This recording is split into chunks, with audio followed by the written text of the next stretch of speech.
بسم اللہ الرحمن الرحیم عن ابی سعید الخدری رضی اللہ تعالی عنہ قال قال رسول اللہ صلی اللہ علیہ وسلم ان الماء طہور لا ينجسه شیء اخرجہ ابو داود والترمذی وغیرہما۔ ابو سعید خدری رضی اللہ تعالی عنہ راوی ہیں، پیارے نبی صلی اللہ علیہ وسلم نے فرمایا پانی پاک ہے، اسے کوئی بھی چیز ناپاک نہیں کرتی ہے۔ اس حدیث کا مقصود یہ ہے پانی پاک ہے، نجاست اور گندگی کے گرنے سے پانی ناپاک نہیں ہوتا جب تک کہ پانی کثیر مقدار میں ہو۔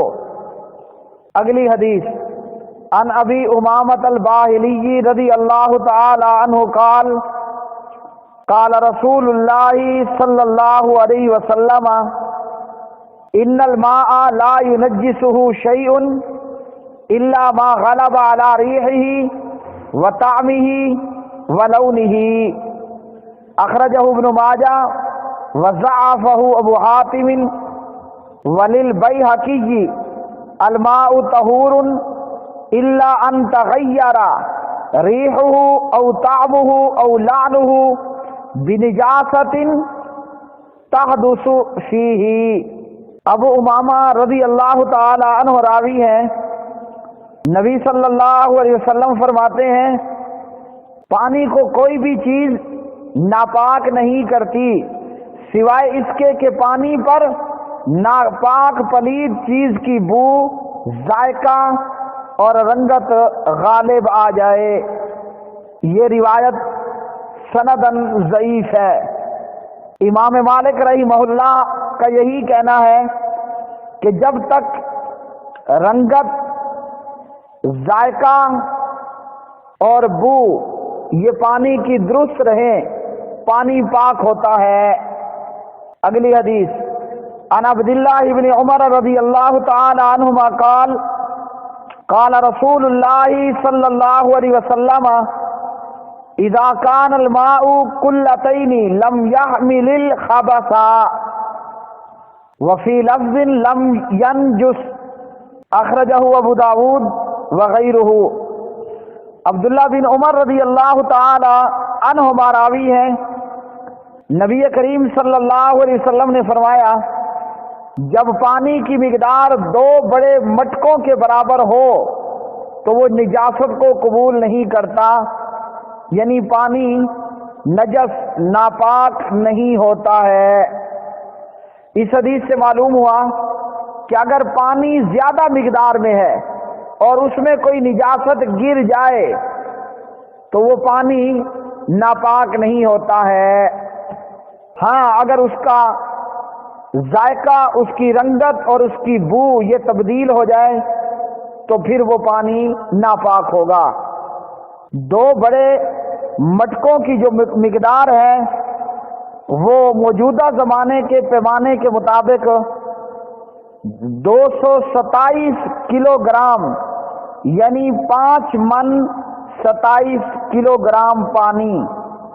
عبداللہ ابن عمر رضی اللہ تعالی عنہما کی اس روایت سے یہ معلوم ہوا یہ حدیث پانی کی کم اور زیادہ مقدار کے فرق اور حد بندی میں بالکل واضح اور صریح ہے کہ جب پانی اس کی مقدار 2 مٹکوں سے کم ہوگی تو وہ محض نجاست کے گرنے سے ناپاک ہو جائے گا، یعنی موجودہ وزن میں 5 من 27 کلو گرام سے اگر پانی کم ہے اس میں جیسے ہی نجاست گرے گی پانی پلید ہو جائے گا، ناپاک ہو جائے گا، چاہے اس کی بو میں، اس کی رنگت میں اور ذائقے میں فرق آئے یا نہ آئے۔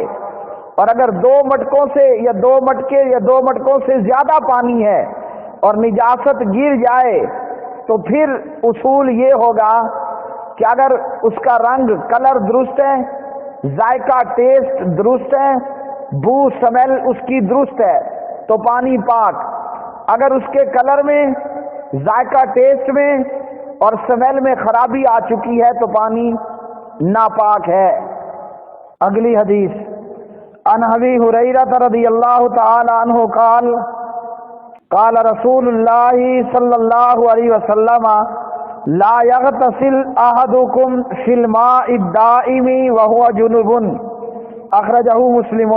وللبخاری لا يبولن احدكم في الماء الدائم الذي لا يجري ثم يغتسل فيه، ولمسلم منه، ولأبي داود ولا يغتسل فيه من الجنابہ۔